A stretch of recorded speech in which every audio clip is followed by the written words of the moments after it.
ઓમ નમઃ. ભગવાન રામની મંદિરની પ્રાણ પ્રતિષ્ઠાનો કાલે દિવ્ય અવસર છે. આપણે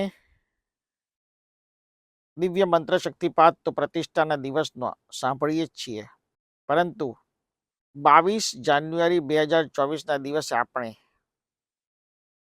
જ્યારે માનનીય વડાપ્રધાન શ્રી ભગવાન શ્રી રામની પ્રતિષ્ઠા મંદિરમાં ગર્ભગૃહમાં કરી રહ્યા છે ત્યારે, અને કરોડો ભાવિક ભક્તો ભગવાન શ્રી રામનો જયકારો બોલાવી રહ્યા છે ત્યારે આપણે જયકારા સાથે આપણું પોતાનું શ્રમદાન કરવું આવશ્યક છે.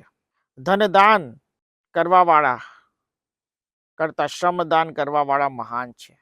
શ્રમદાન 22 તારીખે કઈ રીતે કરવું? તો સૌથી પહેલા તો આપ જે મંદિરમાં પૂજા અર્ચના કરવા જતા હોય એ મંદિરની સાફ સફાઈ કરવી. એ દિવસે જ્યાં આપ પૂજા સેવા કરતા હોય ત્યાં ભગવાનની પૂરા મનથી ભક્તિ કરવી, અને એ મંદિરનું કોઈ સેવાકીય કાર્ય હોય તો કરવું. 2, કોઈ સારું કાર્ય થઈ રહ્યું હોય એ સારા કાર્યમાં શ્રમદાનથી જોડાવવું, અને પ્રતિષ્ઠાના એ પાવન દિવસને આપણા જીવનમાં પુણ્યનો અવસર અને પુણ્ય પ્રાપ્ત કરવાનો અવસર આપણા શ્રમદાનથી કેળવવું. આ સાથે સાથે તમે જીવનભર જ્યાં શ્રમદાન કરી રહ્યા છો, મહેનત કરી રહ્યા છો, પણ છતાં પણ તમને જીવનમાં તમારા શ્રમદાનનું કોઈ પુણ્યફળ અથવા તો બીજી રીતે તમે જે ઈચ્છતા હોય તે તમને મળતું નથી, તો એ પણ તમને આ દિવસે તમે જે શ્રમદાન કરશો તો તેના માધ્યમથી તમારું પુણ્ય તેજોમય બનશે. કારણ કે બહુ જ પુણ્ય અને બહુ જ શુભ વિજય મુહૂર્તના દિવસે, શુભ અને વિજય મુહૂર્તમાં આ પાવન પ્રાણ પ્રતિષ્ઠાનો અવસર ભગવાન શ્રી રામની પ્રતિમાનો થઈ રહ્યો છે. આપણે જીવનમાં ઘણી વખત બીજા માટે દોડતા હોઈએ છીએ, પોતાના માટે પણ દોડતા હોઈએ છીએ, બીજાના માટે પણ મહેનત કરતા હોઈએ છીએ. ત્યારે ઘણી બધી અપેક્ષાઓ તમારા મનમાં ઊભી હોય કે મેં અહીંયા મહેનત કરી અને મને ફળ ના મળ્યું. મેં અહીંયા ખૂબ મહેનત કરી, મેં ખૂબ સમય આપ્યો, પરંતુ એ સમય યથાર્થ ના થયો. તો આજે 22 જાન્યુઆરીએ જ્યારે ભગવાન શ્રી રામની જન્મભૂમિમાં આ પાવન પ્રતિષ્ઠાનો મહોત્સવ ચાલી રહ્યો છે ત્યારે તમારે કોઈને કોઈ નાનું શ્રમદાનનું કાર્ય કરવાનું છે. હું માનું છું કે જીવનમાં આપણને જે અવસર જોવા મળ્યો છે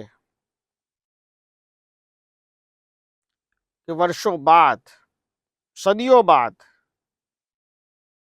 જ્યારે ભગવાન શ્રી રામ પોતાના ઘરે પાછા ફર્યા છે, તે આપણા માટે આ દિવાળી જેવો સુવર્ણ અવસર છે. તો આવો શ્રમદાન આજે કરો. 10 મિનિટ તો 10 મિનિટ, પણ સેવાનું કાર્ય કરો. શ્રમદાનની શરૂઆત તમે તમારા ઘરથી, તમારા માતા પિતાની સેવા કરીને પણ કરી શકો છો. તમારા માતા પિતા માટે સેવા કરવી એ તો પુણ્યનું કામ છે, પરંતુ આજે એવી પણ સેવા એમની કરવી કે જે તમને પણ એમ થાય કે ના, મા બાપ માટે તમે સમય કાઢ્યો.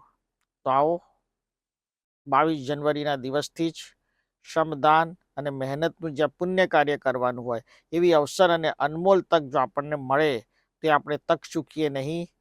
આપણે બીજા માટે ઉપયોગી બની શકીએ, બીજાના કલ્યાણકારી કામ કરી શકીએ, અને પોતાના શ્રમદાનથી બીજાનું કાર્ય સફળ બનાવી શકીએ. તે માટેનો એક દિવ્ય મંત્ર શક્તિપાત અજર અમર મંત્ર શક્તિપાતની શૃંખલામાં આપી રહ્યો છું. 22 જાન્યુઆરીથી આપણે સૌ શ્રમદાન માટે હંમેશા તત્પર રહીશું, જે આપણને સેવાની તક અને અવસર પ્રાપ્ત થશે. મંત્ર શક્તિપાત આપ શ્રવણ કરો.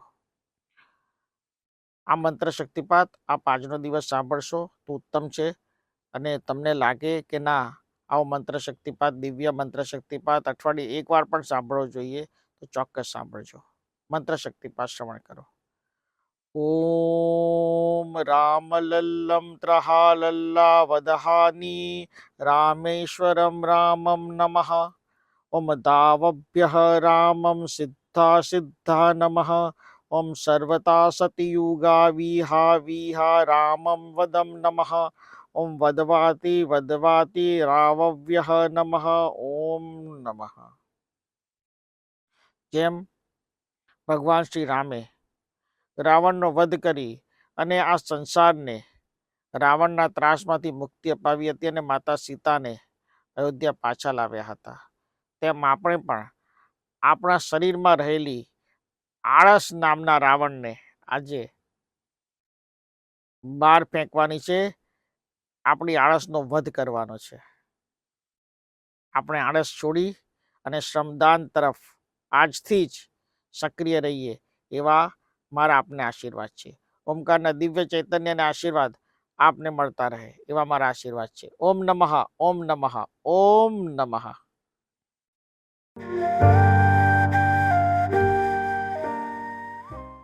सदगुरु ओम ऋषि प्रीतेश भाई यूट्यूब चैनल पे सब्सक्राइब कीजिए, बेल आइकॉन दबाएं और आने वाले लेटेस्ट वीडियो आप देख सकते हो।